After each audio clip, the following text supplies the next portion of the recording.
Regarde, parmi tous les gens présents ici, combien sont conscients de leur sort? Combien ne se rendent compte de rien? Parmi tout cela, combien se doutent de quelque chose? Combien sont ici sans rien savoir? L'argent n'est-il que de l'argent? Ou est-il bien plus que ça? Ou alors, moins que ça? Et toi, qu'est-ce que tu en penses? Moi, tant que j'ai le ventre plein, ça me suffit. J'envie cette simplicité. Pourquoi? C'est complexe pour vous? Ce n'est pas simple, mais ce n'est pas complexe non plus. Quand la situation change, la façon de voir change également.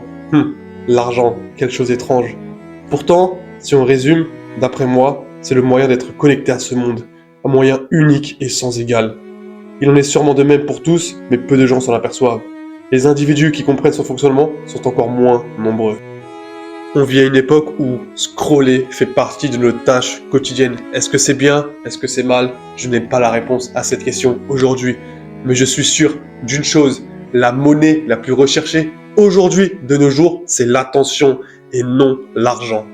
Aujourd'hui, tout le monde est capable de réussir grâce aux réseaux sociaux, car les réseaux sociaux sont la meilleure arme possible au jour d'aujourd'hui dans notre monde et notre société actuelle. Quand tu regardes les chaînes d'Alexis Tiens ou encore Yumi Denzel, tu remarques qu'ils ont explosé du jour au lendemain. Mais comment ont-ils fait? Aujourd'hui, je vais te répondre à cette question.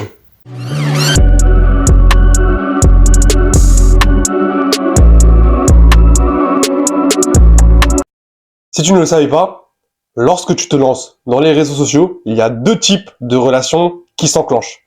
La relation trans-parasociale et la relation parasociale. Ne t'inquiète pas, je vais t'expliquer ça très rapidement. Comme tu peux le voir, la relation parasociale et la relation trans-parasociale sont à peu près la même chose, même si elles ne s'appliquent pas aux mêmes personnes. Par exemple, une relation parasociale s'applique plutôt aux gens de la télé, aux gens de la radio, aux joueurs de foot par exemple, tandis qu'une relation trans-parasociale s'applique plutôt, je sais pas moi, aux influenceurs ou même aux personnes qui font des vidéos sur YouTube.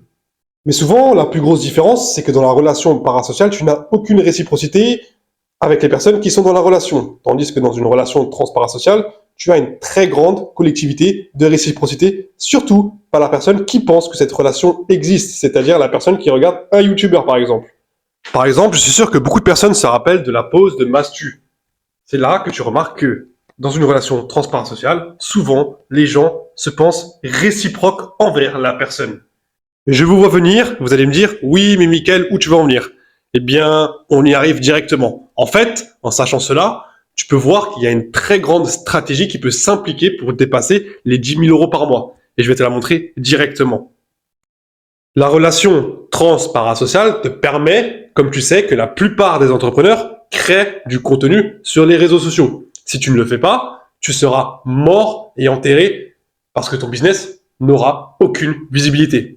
Avec ce contenu, tu vas créer de l'audience. Cette audience va alors se transformer en fans, c'est-à-dire des personnes qui vont regarder ton contenu. Et ces fans peuvent se transformer en super fans, c'est-à-dire qu'il y a des personnes qui vont interagir directement avec toi dans les commentaires, etc. Le but étant de créer des clients. Et oui, si tu as une audience et que tu n'arrives pas à la monétiser, ça ne sert strictement à rien. Ton but, c'est de monétiser cette audience pour te transformer en client et te donner de l'argent. Grâce à cet argent, tu peux pouvoir améliorer ton contenu, créer une équipe et refaire la rebelote. L'objectif numéro 1 de cette stratégie, c'est de capter l'attention. Et tu as vraiment deux grands axes qui te permettent de faire cela. La première technique, c'est la technique de la polarisation. Je pense que le 3/4 de mes spectateurs savent la définition de la polarisation. Mais pour faire bref, c'est l'idée d'attirer des clients qui sont intéressés par ton contenu en éloignant les clients qui ne sont pas intéressés par ton contenu. Alexis Tiens l'utilise très souvent. En effet, tu peux voir dans ses vidéos qu'il utilise des hot takes, c'est-à-dire qu'il dit des choses égocentriques ou vulgaires, parce qu'il va attirer des gens qui sont intéressés par son contenu et ainsi faire rager, entre parenthèses, les personnes qui ne sont pas intéressées par son contenu. Les personnes qui ne sont pas intéressées par son contenu vont lâcher des commentaires méchants, voire l'insulter, etc. Mais en réalité, ça va permettre à l'algorithme de mettre en avant sa vidéo et le montrer à des clients qui pourraient être intéressés par ce qu'il propose. Ensuite, deuxième technique, tu as les symboles de crédibilité. Souvent, Yumi Denzel, il l'utilise. Comme tu peux le voir dans ses vidéos, il montre sa richesse. Rolex, voiture, villa, etc. La même chose pour Alexis Chance avec son penthouse. Tout le monde se rappelle de son penthouse à Dubaï. Oui. Pourquoi ils mettent en avant tout ça? Eh bien, c'est très simple. Le cerveau humain va comprendre directement ce qu'il voit. Dès qu'il voit quelque chose de luxueux, il va comprendre que cette personne a de l'argent. Bien évidemment, un symbole de crédibilité ne s'arrête pas directement à l'argent. Tant que la personne qui a quelque chose derrière, c'est-à-dire du savoir, de la connaissance ou quelque chose d'une plus-value, c'est un symbole de crédibilité. Par exemple, moi, je montre ma crédibilité en donnant des informations qui sont utiles pour la plupart des entrepreneurs. De plus, on peut remarquer que les réseaux sociaux te permettent maintenant de monétiser directement à travers ta chaîne. Parce que oui, les réseaux sociaux savent très bien que cette relation existe et ça leur permet ainsi aussi à eux d'augmenter leurs revenus. En conclusion, pour viser les 10 000 € par mois, il n'y a rien de compliqué en soi. Bien évidemment, je ne vais pas te mentir en disant que ça va être compliqué. Non, c'est faux. Bien évidemment, ça va prendre du temps, de l'énergie, tout ça, tout ça. Mais en réalité, c'est largement possible dans la société dans laquelle on vit. Tu remarques d'ailleurs que quand ils ont commencé à avoir une audience, que ce soit Alexis Chance, Oussama Mar ou Yomi Denzel, ils se permettent de lancer des conférences. Pourquoi, à ton avis? Eh bien, c'est plutôt simple. Comme je te l'ai dit, ils captent l'attention. De ce fait, en captant l'attention des personnes intéressées, ils arrivent à regrouper 2000 personnes parce que oui, dans les conférences qu'ils font, il y a uniquement 2000 personnes.